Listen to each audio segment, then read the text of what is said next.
నమస్తే, నేను ప్రియాంకారావు. ఒక సినిమా వస్తుందంటే తొక్కడానికి చాలా మంది చూస్తారు అని అందరికీ తెలుసు. ఈ ప్రెసెంట్ ఉన్న సిచ్యువేషన్స్ లో రాజకీయ పార్టీలు కూడా ఈ విధంగా అడుగులు వేయడాన్ని అందరూ ఆశ్చర్యపోతున్నారు.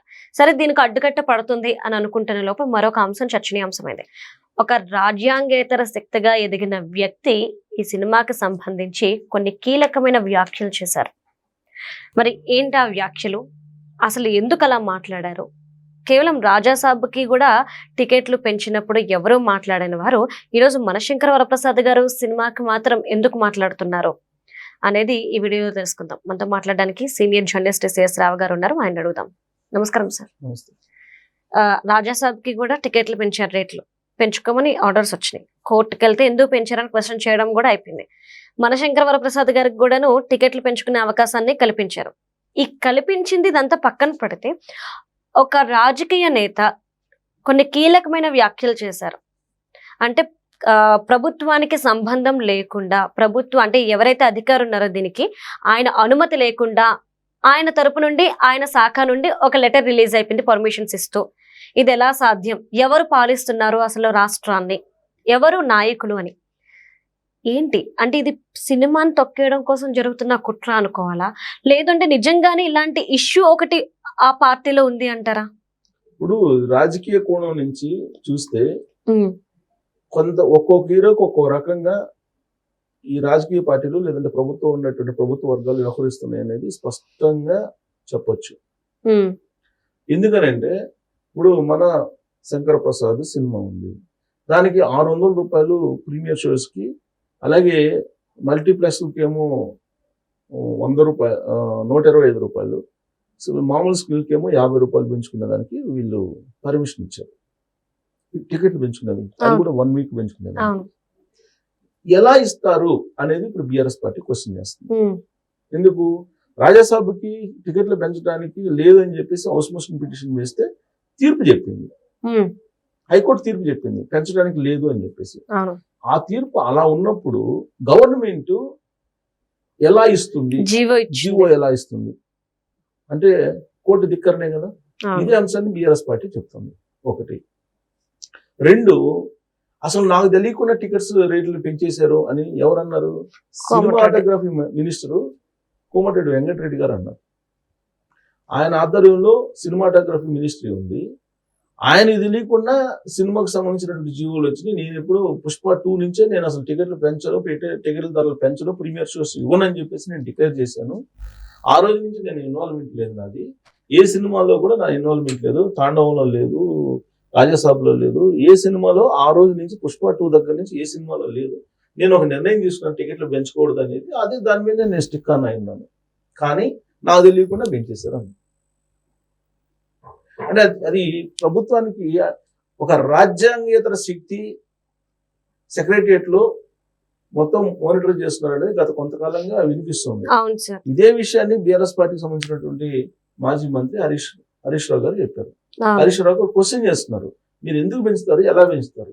ఒక రాజ్యాంగేతర శక్తి ఈ మొత్తం వ్యవహారాన్ని చూస్తున్నారు. ఆ రాజ్యాంగేతర శక్తికి పెద్ద ఎత్తున సినిమా వాళ్ళు ముడుపులు ఇస్తున్నారు. ఆ ముడుపులు తీసుకొని ఆ రాజ్యాంగేతర శక్తి ఈ టికెట్లు పెంచుకునే దానికి పర్మిషన్ ఇస్తున్నారు అని చెప్పి ఆయన చేసినటువంటి ఆరోపణలే కాదు, కంటిన్యూస్లీ ఇంకోటి కూడా చెప్పారు. ఆ రాజ్యాంగేతర శక్తి గురించి గవర్నర్కి కంప్లైంట్ చేస్తామని కూడా చెప్పారు. గవర్నర్ని కలిసి బీఆర్ఎస్ పార్టీకి సంబంధించినటువంటి నేతలు గవర్నర్ దగ్గర కంప్లైంట్ చేస్తాం మేము, ఒక సినిమాకి అలా ఇంకో సినిమాకి ఇలా, అంటే వాళ్ళకి ఇష్టమైన సినిమాలకేమో ఇవ్వడం, ఇష్టం లేని సినిమాలకి ఇవ్వరా? మీరు పుష్ప 2 సినిమాని మీరు ఎందుకు అల్లు అర్జున్ని జైల్లో పెట్టించారు అంటే, ఆయన స్పీచ్ లో, ఆయన ప్రీ రిలీజ్ ఫంక్షన్ లోనో లేదా దేంట్లోనో సీఎం పేరు రాలేదని చెప్పేసి మీరు జైల్లో పెట్టిస్తారా అని చెప్పి బీఆర్ఎస్ పార్టీ వాళ్ళు అడుగుతున్నారు. అలాగే మరొక హీరో, ఆ హీరో సంబంధించి ప్రభుత్వం పట్ల వ్యతిరేకంగా ఏదో మాట్లాడారని చెప్పి ఆయనకి టికెట్లు పెంచలేదు ఆ హీరోకి అని చెప్పి ప్రభాస్ గురించి మాట్లాడినట్టున్నారు. సో ఇలా అంటే ప్రభుత్వానికి వ్యతిరేకంగా, లేదంటే ముఖ్యమంత్రికి వ్యతిరేకంగానో, లేదంటే ప్రభుత్వ విధానాలను అభ్యంతర పెట్టేటువంటి వాళ్ళని, వ్యతిరేకించేటువంటి వాళ్ళని టార్గెట్ చేస్తున్నారు. టార్గెట్ చేసి వాళ్ళకి టికెట్లు పెంచకుండా చేస్తున్నారు. పైగా సినిమా రిలీజ్కి కొన్ని గంటల ముందు సినిమా రిలీజ్ ఒక గంట 2 గంటల ముందు జీవోలు ఇవ్వటం అవి చేస్తున్నారు. అప్పటి వరకేమో బుక్ మై షోలోనో లేదా కొనుగోలు చేసినటువంటి టికెట్లు మళ్ళీ వెనక్కి ఇవ్వాల్సిన పరిస్థితి అట్లా డిస్టర్బ్ చేశారు. హరిహర వీరమల్లికి అదే చేశారు. బాలకృష్ణ తాండవ సినిమాకి అలానే చేశారు. రాజాసాబ్కి అలానే చేశారు. ఒక్క మన శంకర వరప్రసాద్కి మాత్రమే మీరు ఎందుకు చేశారు, దీని వెనక ఏం జరిగింది అని చెప్పేసి బీఆర్ఎస్ పార్టీ వాళ్ళు నిలదీస్తున్నారు. అంటే సార్ ఓజీ విషయంలో కూడా ఇది అయింది. మనం తాండవం 2 తీసుకుంటే గనక సినిమా ఆపేశారు. అంటే పడాల్సిన షో పడలేదు. ఆ టైంలో కేసు వేయడం ఏంటనేది అర్థం కాలేదు. ఆపేశారు అప్పటికప్పుడు. మరి కానీ మనశంకర వరప్రసాద్ గారికి మాత్రం వెళ్ళిపోయింది. అంటే ఇక్కడ క్వశ్చన్ రేజ్ అవుతుంది, సినిమాని చంపడం కోసమా లేదంటే వాళ్ళని హైప్ చేసుకోవడం కోసం రాజకీయాలు ఎందుకు, సినిమాలోకి రాజకీయాలు వాళ్ళు ఎందుకు ఇన్వాల్వ్ అవుతున్నారు? బీఆర్ఎస్ పార్టీ అదే క్వశ్చన్ చేస్తుంది. అంటే మీకు నచ్చిన హీరో మీ ప్రభుత్వానికి అనుకూలంగా ఉండి లేదా సపోర్ట్ చేసి ఉండే హీరోలకేమో మీరు టికెట్లు పెంచుతారు, ప్రీమియర్ షోలు ఇస్తారు. లేదు మిమ్మల్ని వ్యతిరేకిస్తే మీరు కనీసం మీ పేరు గుర్తు రాకపోతే దానికి కూడా కక్ష కట్టి మీరు అల్లు అర్జున్ లోపల పెట్టారు కదా అనేటువంటిది ఇప్పుడు బీఆర్ఎస్ పార్టీ వాళ్ళు క్వశ్చన్ చేస్తున్నారు. విచిత్రమైనటువంటి పరిణామం నైజాం ఏరియాలో. సరే ఆంధ్రప్రదేశ్లో టికెట్లు పెంచుకునే దానికి ఇప్పుడు మళ్ళీ ఈ శంకర వరప్రసాద్ సినిమా కూడా అక్కడ మల్టీప్లెక్స్లోనేమో 100 దీంట్లో 50 రూపాయలు పెంచుకునే దానికి ఇచ్చారు. ప్రీమియర్ షోస్కి 500 రూపాయలు పెంచుకునే అవకాశం ఇచ్చారు. వాళ్ళు అన్ని సినిమాలకు ఇస్తున్నారు. ఇప్పుడు అక్కడ కూడా ఏంటి, ఆంధ్ర వాళ్ళు అసలు సినిమా ఇండస్ట్రీ హైదరాబాద్ వదిలిపెట్టి ఎందుకు రాదు, అసలు ఏ సినిమాలు మనం ఎందుకు చూడాలనేటువంటిది అక్కడ ఉండేటువంటి వాళ్ళు కొంతమంది తరచూ ప్రశ్నిస్తున్నారు.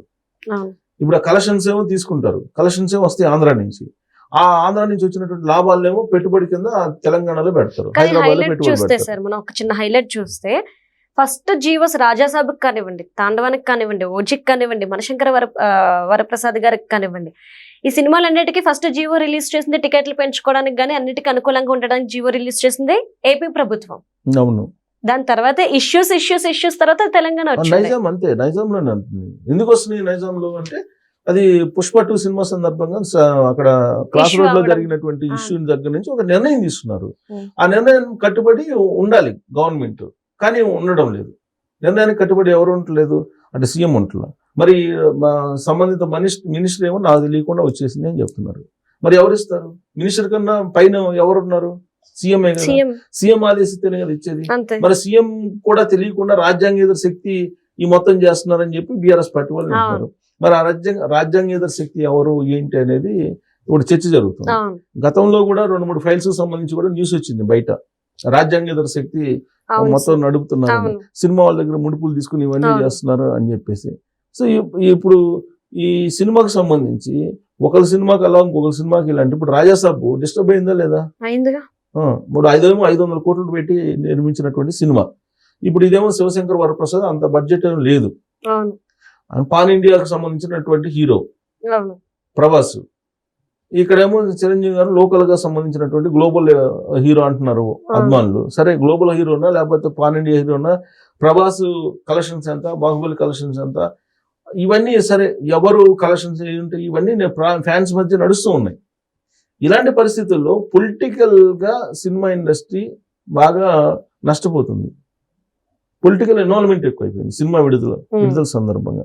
ఒకవైపు ఏమో ఫ్యాన్స్ పరస్పరం ఒకరికొకరు విమర్శలు ఆరోపణలు చేసుకుంటూ సోషల్ మీడియా వేదికగా చేసుకుని దోషణలు ఆరోపణలు, సినిమా మీద కొంతమంది హిట్ అంటే, కొంతమంది ఫట్ అంటే, కొంతమంది 70+ ఆ డాన్స్ లేదని కొందరంటే, ఇట్లా రకరకాల అభిప్రాయాలతో ఉన్నారు. సరే వాళ్ళ అభిప్రాయాలు, ప్రేక్షకుల అభిప్రాయాలు ఎవరు వాళ్ళకి వ్యక్తిగతంగా ఉంటాయి, దాన్ని మనం కాదనలేము. ప్రభుత్వ పరంగా విధానపరమైన నిర్ణయం ఒకటే ఉండాలి కదా అన్ని సినిమాలకి. ఒక్కొక్క హీరో సినిమాకి ఒక్కొక్క రకంగా ఉంటుందా? ఇప్పుడు మనశంకర వరప్రసాద్కి ఇచ్చారు, కోర్టుకు కూడా వెళ్ళలేదు. రేపు 14వ తారీఖు రిలీజ్ అవుతుంది సినిమాలు, మరి వాటికి ఇస్తారా వీళ్ళు? ఖచ్చితంగా ఆ సినిమాల సందర్భంగా మీరు చూడండి, కావాలంటే మళ్ళీ హౌస్ మోషన్ పిటిషన్కి వెళ్ళి దాని మీద స్టే తీసుకొస్తారు. కోర్టు కూడా రియాక్ట్ అవ్వలేదు సార్. మరి రాజ్యసభ విషయంలో ఎందుకు స్ట్రాంగ్ వార్నింగ్ ఇచ్చినప్పుడు మనశంకర వరప్రసాద్ గారికి మళ్ళీ ఎందుకురా పెంచారని ఇప్పుడు వచ్చి అడగలేదు సార్. ప్రభుత్వం ధిక్కరించినట్టే కదా, హైకోర్టు తీర్పుని ప్రభుత్వం ధిక్కరించినట్టే కదా. మీరేం చెప్పినా మాకు నచ్చింది చేస్తామన్నట్టు అంతే. ఇప్పుడు హోమ్ సెక్రటరీ ఇష్యూ చేశాడు అంటున్నారు ఆ జీవోని, రేపు హోమ్ సెక్రటరీని హైకోర్టు రమ్మంటుంది. ఇన్ కేసు వీళ్ళు మళ్ళీ గవర్నమెంట్ మీద అయిపోతున్నారు పిటిషన్. గవర్నమెంట్ ధిక్కరించింది. ఆ జీవోని బేస్ చేసుకుని గవర్నమెంట్ ధిక్కరించి మీద. దీనికి ఈ సినిమాకి ఇచ్చారని చెప్పి ఆ జీవో ఇవ్వబోతుంది. ఇప్పుడేంటి, ఇప్పుడు రాబోయే రోజుల్లో 2 సినిమాలు రిలీజ్ అవుతున్నాయా?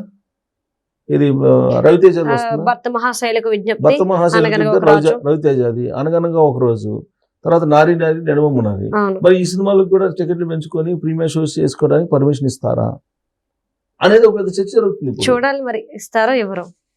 అంటే చిరంజీవి ఇప్పుడు కాంగ్రెస్ పార్టీకి సంబంధించినటువంటి లీడర్ అండి, ఇప్పటికి కూడా సభ్యత్వం ఉంది అవును ఆయనకి. అవును సో కాంగ్రెస్ పార్టీ ప్రభుత్వం ఉంది కాబట్టి బహుశా అందుకు ఇచ్చారేమో. అక్కడేమో పవన్ కళ్యాణ్ డిప్యూటీ సీఎం ఉన్నారు, ఆయన బ్రదర్.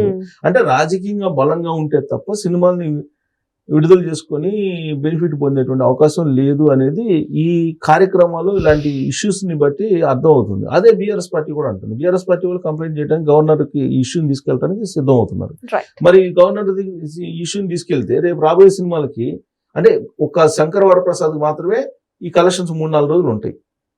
ఆ తర్వాత ఎలాగో గవర్నర్ దగ్గరికి వెళ్ళంగానే దీన్ని మళ్ళీ ఈ లోపు హౌస్ మోషన్ పిటిషన్ ఇస్తారు, మళ్ళీ టికెట్లు తగ్గిస్తారు. రైట్. అంటే ఇదంతా కూడా ఒక తాము అనుకున్నటువంటి హీరోకి సంబంధించిన సినిమాలకు మాత్రమే బెనిఫిట్స్ వచ్చేలాగా, మిగతా వాళ్ళకి బెనిఫిట్స్ లేని విధంగా సమ్ కుట్ర జరుగుతుందేమో అనేటువంటి ఒక అభిప్రాయం టాలీవుడ్ లోకి వెళ్ళిపోయింది. Right. Thank you so much sir.